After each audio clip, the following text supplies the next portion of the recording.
अस्सलामुअलैकुम। सिंध भर की ताज़ा तरीन मौसमी सूरत हाल लेकर आपकी खिदमत में हाजिर हैं। अगर सेटेलाइट तस्वीर पर नज़र डालें तो इस वक्त भी सिंध के मुख्तलिफ मकामात पर आपको बादल दिखाई दे रहे हैं, जो इक्का दुक्का मकामात पर रिमझिम बूंदाबांदी का सबब बन सकते हैं। लेकिन सिंध के वसी पैमाने पर कोई बड़ी हलचल होने की उम्मीद नहीं है।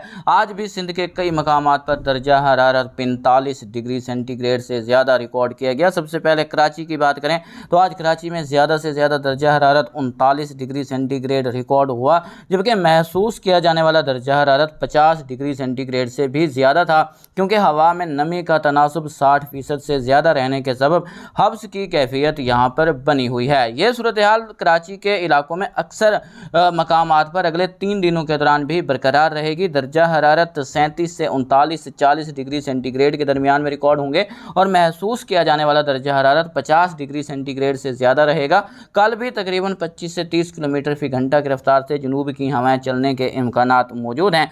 बाकी वस्ती और शुमाली सिंध के इलाकों की बात की जाए तो आज भी मोइंजो दड़ो में 49 डिग्री सेंटीग्रेड दर्जा हरारत रिकॉर्ड किया गया है, जबकि जैकबाबाद में 48, खैरपुर दादू के इलाकों में 47, लाड़काना में 46.5, जबकि नवाब शाह में 46 डिग्री सेंटीग्रेड रिकॉर्ड हुआ है। बाकी शहरों का रिकॉर्ड दर्जा हरारत आप स्क्रीन पर मुलाहिजा फरमा सकते हैं। तो कल भी उम्मीद है कि दिन के दौरान जो हवाएं हैं वो ज़्यादातर जो जनूबी इलाके हैं, जो कि शहरी इलाके जात शामिल हैं, यहाँ तक तो उम्मीद है कि चलती रहेंगी। बाकी वस्ती और शुमाली सिंध में हवाओं की रफ्तार काफ़ी कम रहेगी। तो कल भी यहाँ पर दर्जा हरारत 50 डिग्री सेंटीग्रेड तक पहुँचने के इम्कानात मौजूद हैं। अगर बात की जाए लोकल डेवलपमेंट की, तो जहाँ पर ये हवाएँ मौजूद हैं तो इन इलाकों में क्योंकि नमी ज़्यादा रहेगी, दोपहर के बाद जो है वो दर्जा हरारत बढ़ने से यहाँ पर लोकल एक्टिविटी हो सकती है, जो इक्का दुक्का मकामात पर बारिश का सबब बन सकती है। लेकिन वसी पैमाने पर सिंध में किसी भी बड़ी बारिश की उम्मीद नहीं है। अब बात करते चलें खलीज बंगाल में बनने वाले हवा के कम दबाव की, तो इस हवा के कम दबाव से सिंध को कोई फ़ायदा नहीं होगा। ये हवा का कम दबाव मशरक़ तक ही महदूद रहेगा। हाँ, इसके बनने से जो हवाएं हैं वो मगरब शुमाल मगरब की आएंगी, तो इनमें नमी कम होगी, जिसके सबब जो दर्जा हरारत हैं वो मामूल से मज़ीद ज़्यादा रिकॉर्ड होंगे और हीट स्ट्रोक का यहाँ पर अंदेशा रहेगा। और ये सूरत हाल मई के आखिर तक बरकरार रहेगी। सिंध में बड़ा रिलीफ मिलता दिखाई नहीं दे रहा। प्री मानसून की बात करें तो पहले भी आपको आगाह किया था कि वस्त जून तक प्री मानसून का कोई बड़ा सिलसिला सिंध को मुतासर करे, ऐसी उम्मीद नहीं है। हाँ, बहिर अरब में एक हवा का कम दबाव बनने की उम्मीद की जा रही है, जो कि 28 मई से 5 जून के दरमियान बन सकता है।